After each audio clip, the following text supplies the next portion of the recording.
100 साल पुरानी एक सच्ची घटना, एक रहस्य जो आज तक सुलझा नहीं। एक जंगल, एक भूतनी और एक ऐसा डर जो आज भी लोगों के खून में जमा हुआ है। क्या आप उस रास्ते से गुजरने की हिम्मत रखोगे?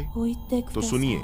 साल 1925, स्थान धुंधगढ़, एक छोटा सा गांव, घने जंगलों से घिरा हुआ, जहां सूरज की किरणें भी डर डर के आती थीं। गांव में एक पुरानी मान्यता थी, जंगल के पार मत जाना, रात को वो आती है, भूतनी। लोग कहते थे जो भी उस सुनसान रास्ते से जाता वो कभी वापस नहीं आता, पर कोई नहीं जानता था कि क्यों, कौन थी वो और क्या चाहती थी। गांव में एक 19 साल का लड़का था, आरव, सीधा सादा, अपनी मां गंगो के साथ रहता था। उसके पिता की मौत कई साल पहले हो चुकी थी और वो भी उसी जंगल के रास्ते में। आरव हमेशा सोचता, आखिर उस रास्ते में ऐसा क्या है, सब डरते क्यों हैं। एक रात आरव की मां बीमार हो गई। गांव में कोई वैद्य नहीं था। नजदीकी गांव सोनपुर में ही वैद्य मिलता था, लेकिन वहां जाने के लिए उसी जंगल से होकर गुजरना पड़ता था। मां की तड़पती सांसें देख आरव ने फैसला कर लिया, जो होगा देखा जाएगा, पर मां को यूं मरने नहीं दूंगा। आरव ने एक लालटेन ली, मां की ओढ़नी अपने गले में डाली और निकल पड़ा उस रास्ते पर। रात का समय, हवा में अजीब सी सरसराहट, पेड़ों की शाखाएं जैसे किसी को पकड़ने के लिए आगे बढ़ रही थीं। लेकिन सबसे डरावनी बात, एक औरत की धीमी धीमी सिसकियों की आवाज। आरव ने रुक कर देखा। सामने सफेद साड़ी में एक औरत, उसके बाल गीले थे, चेहरा नीचे की ओर झुका हुआ। क्या तुम ठीक हो? आरव ने पूछा। और तभी उस औरत का चेहरा ऊपर उठा।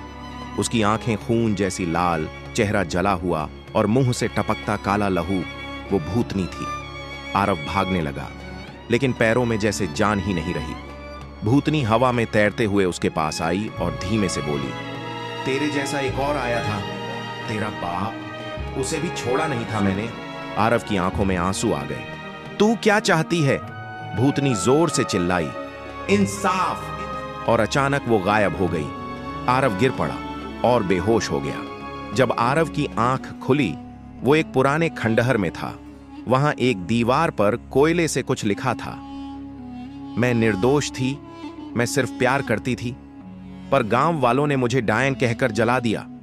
अब मैं हर उस इंसान से बदला लूंगी जो उस जंगल से गुजरेगा। आरव समझ गया, यह कहानी किसी भूतनी की नहीं, एक औरत की थी जिसे समाज ने मारा, जलाया, और अब वो आत्मा बन गई। आरव ने वैद्य को किसी तरह समझाया और मां को बचा लिया, लेकिन उसकी रातों की नींद उड़ चुकी थी। वो बार बार उस खंडहर के सपने देखने लगा। हर सपने में वो औरत कहती, मेरी कहानी अधूरी है आरव, मेरी राख अब भी उसी जंगल में पड़ी है। जब तक कोई मेरी असली सच्चाई दुनिया को नहीं बताएगा, मैं सबको मारती रहूंगी। आरव ने गांव वालों को इकट्ठा किया और कहा, जिसे तुम भूतनी कहते हो वो कोई चुड़ैल नहीं, वो एक औरत थी जिसे प्यार करने की सजा मिली, जिसे तुम सबने जला डाला। गांव वालों की आंखें शर्म से झुक गईं। आरव ने उस खंडहर की राख को इकट्ठा किया, गंगा जल से स्नान कराया और जंगल में एक चबूतरा बनवाया। यहां उस निर्दोष आत्मा की शांति के लिए दीपक जलेगा हमेशा। उस रात के बाद कभी कोई नहीं मरा उस रास्ते से जाते हुए। लेकिन कहानी खत्म नहीं हुई। एक रात आरव को फिर वही सपना आया, तुमने मुझे चैन तो दिलाया, पर मेरा एक राज अब भी छुपा है, मेरा बदला अभी अधूरा है। क्या था वो राज? कौन था असली दोषी? क्या भूतनी का बदला अब भी बाकी है? जानिए भूतनी पार्ट 2 में, सिर्फ आपके अपने चैनल पर, OM स्टोरी पर।